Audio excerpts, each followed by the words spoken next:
where we last left off, a zombie Deku.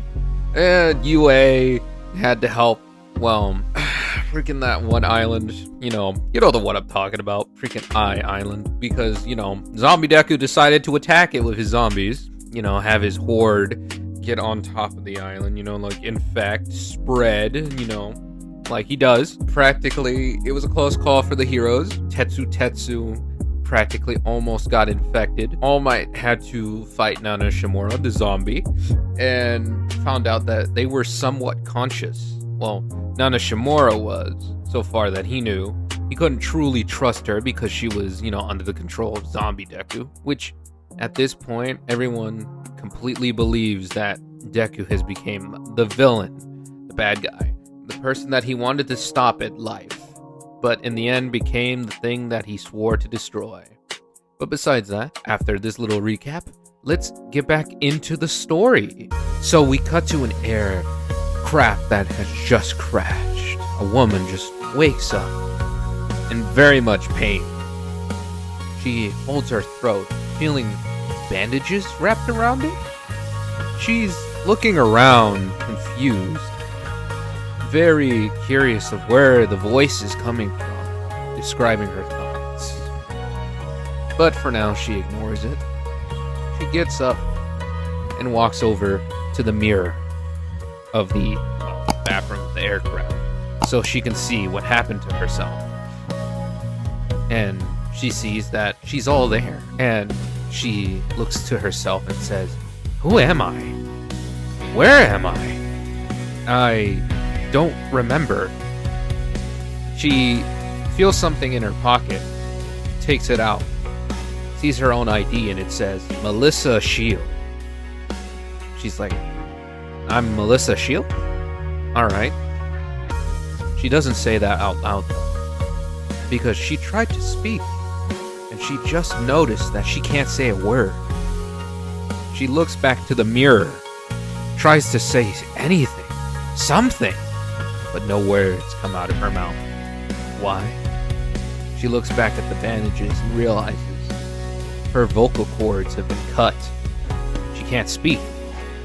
But luckily for her, she can at least still breathe. But she eventually chooses to get out of the aircraft.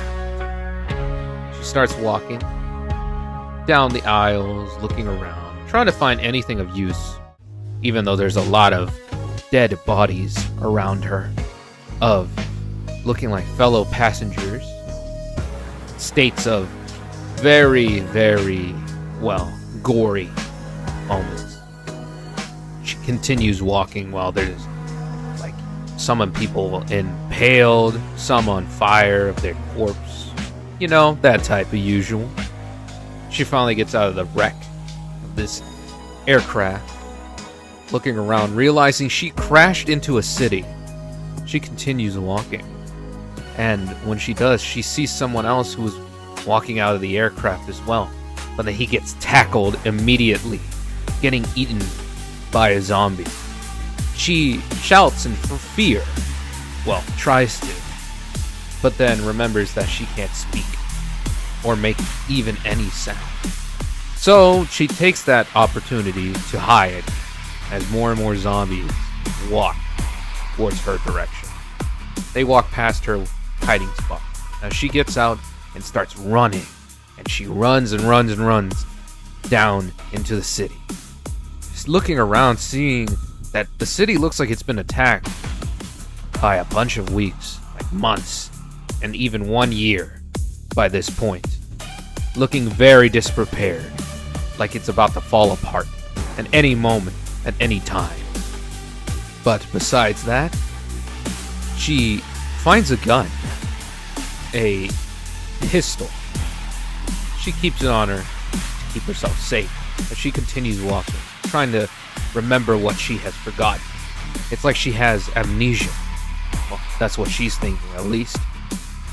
She continues walking as she finds a lot of very unholy moments, like corpses just walking around. Some of them, you can see their guts have been ripped out, and some that even have half of their faces missing. But besides that, Melissa's shield feels weird. Like, for some weird reason, she doesn't feel disturbed at all. It's like she doesn't know what that is. She does know that that's not normal, that she doesn't feel grossed out or obligated to throw up or something. But besides that, she continues on her way, sneaking past all the zombies. Then one zombie sees her and starts rushing towards her. She turns around and notices it, and she fires, killing it with point-blank accuracy. It dies so easily. She looks astonished at herself, how quickly she did that, like if it was instinct.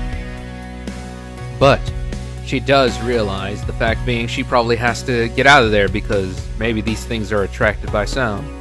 So she finds a way to get up to the roof by the, those stairs that are always on the side of buildings, very tall buildings. So yeah, she gets up there by getting one of the ladders. She gets up top, looks down, and like she predicted, a bunch of zombies did approach where she shot last. She looks at her gun again and thinks to herself, saying, well, I need a freaking silencer, because that's the only way that I'm gonna keep this gun and not attract so many of them. Or she thinks, or should I get more quieter weapons?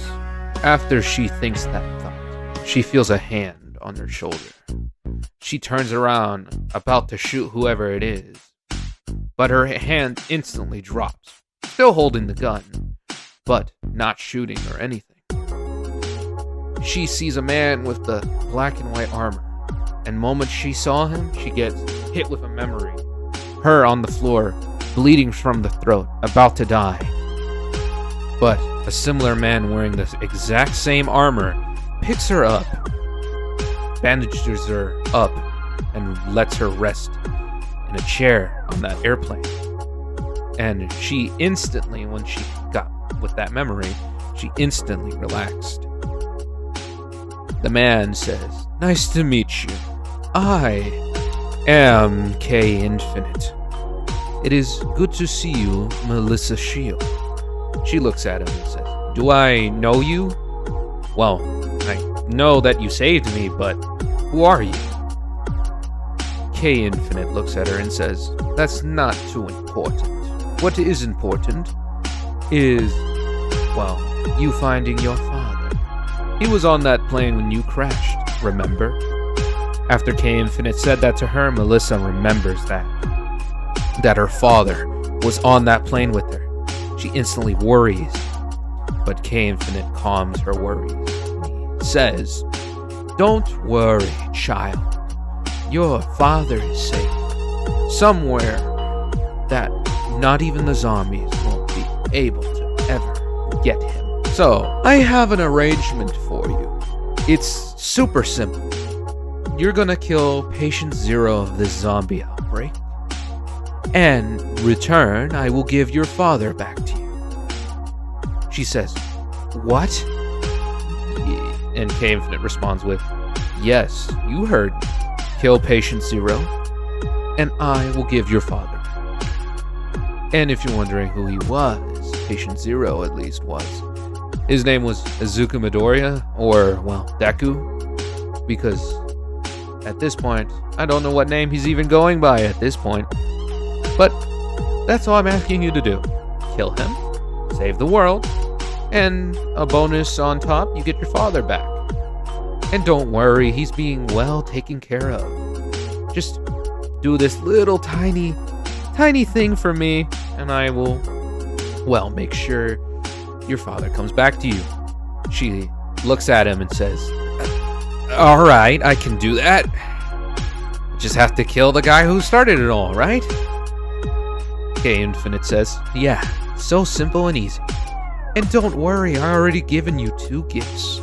Remember earlier when, well, you didn't really work, not really bothered by the corpses or the zombies and how easily you shot them so quickly? Well, kid, That was me. I given you a gift. A little gift for now, just to help you survive. So you can, well, get rid of these little mistakes. The reason why I say that is because, well, Patient Zero wasn't supposed to be like this. He was supposed to be a little different. You get what I mean, kid? In the end, he was technically supposed to be a unique power of his quote-unquote quirk.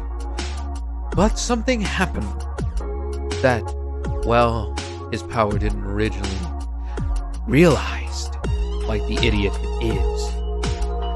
He already had another power, and with that, it screwed everything up, making this zombie apocalypse happen right before your eyes.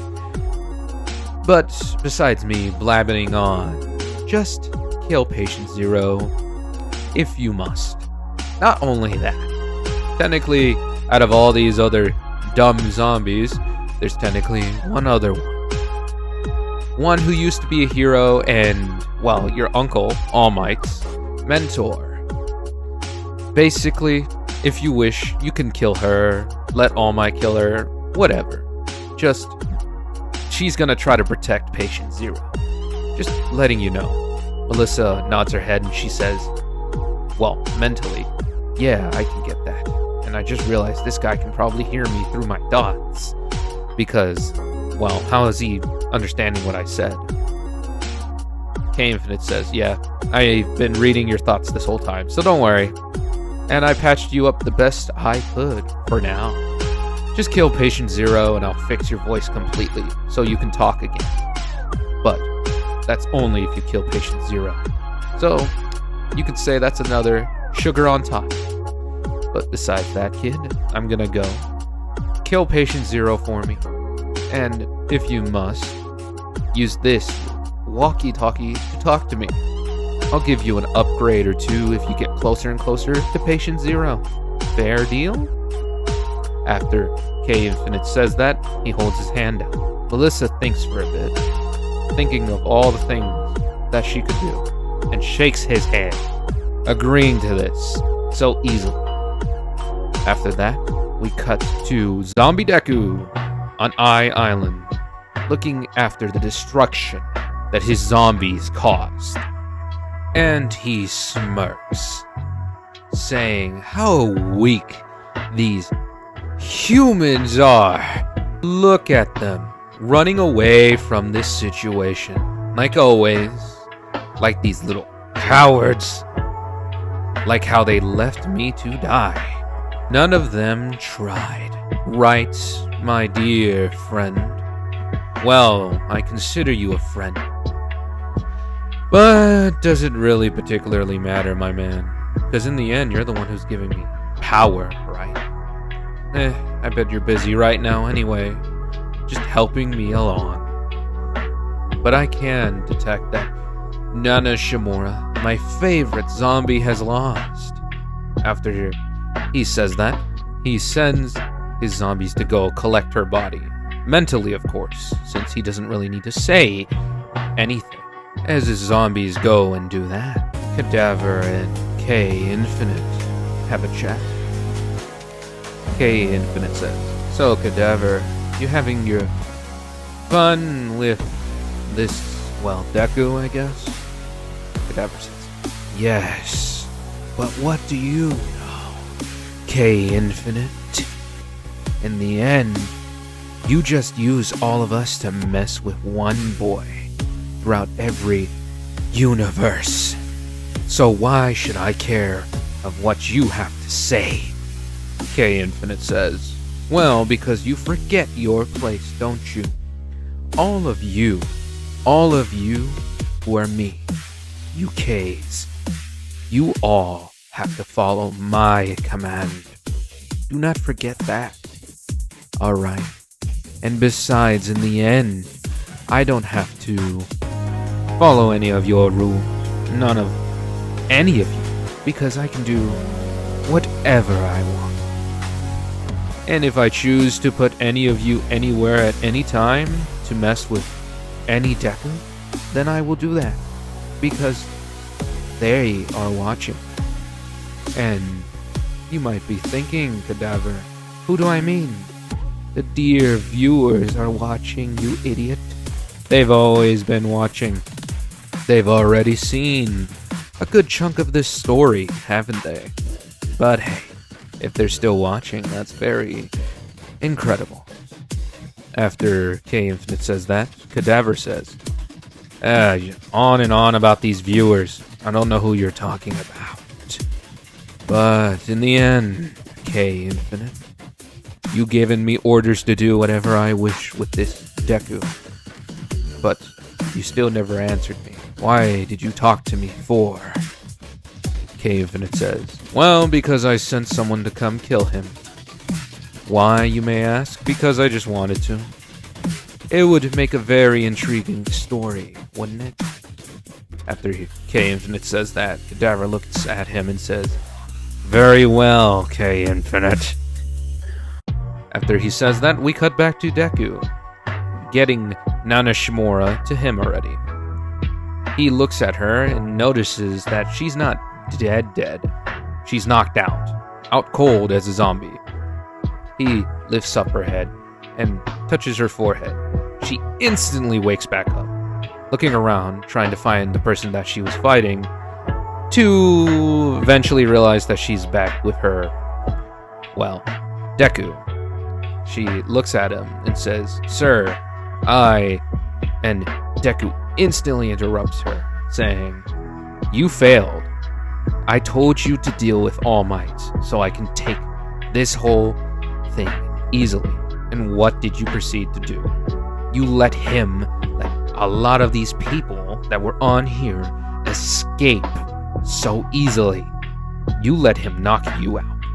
You forget, Nana Shimura, I can see through your fucking eyes. So do not forget that type of shit, motherfucker. Nana Shimura is taken aback by it, but she lets it slide for now. She says, well, sir, I left them a present if you would have let me actually explain myself. Deku looks at her and says, very well, explain. Nana Shimura says, well, basically, sir, I left them with a very zombie-like gift on that plane, and I put it on there while they were distracted fighting us. Then I joined the battle to distract All Might, knowing that he will be so focused with me that he would never expect that I, his mentor, master, whatever I guess, would put anything on that plane. Deku says this, you know, it was smart of me to give you an intelligence quirk after the last, couple of moments in this battle, when it was still raging on. I see, you practically thought, a bunch of steps ahead. Even myself, Midoriya, didn't really think about it.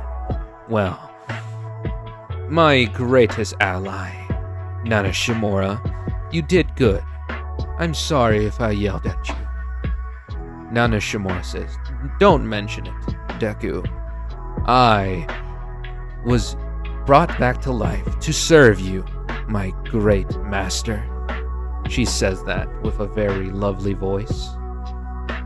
Deku smirks and says, and either way, while you were doing that, I didn't let David's shield or Melissa's shield escape so easily.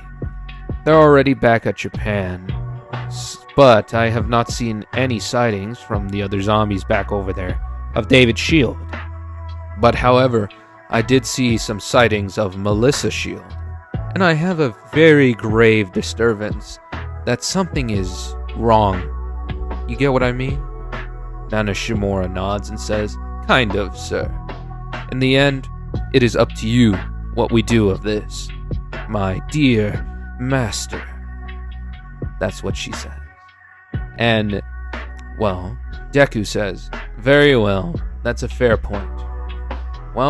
We will continue on and find out what we can do with this Melissa shield. After he says that, this is where we're gonna cut it off. Yeah, I know, very short on this one. good reason.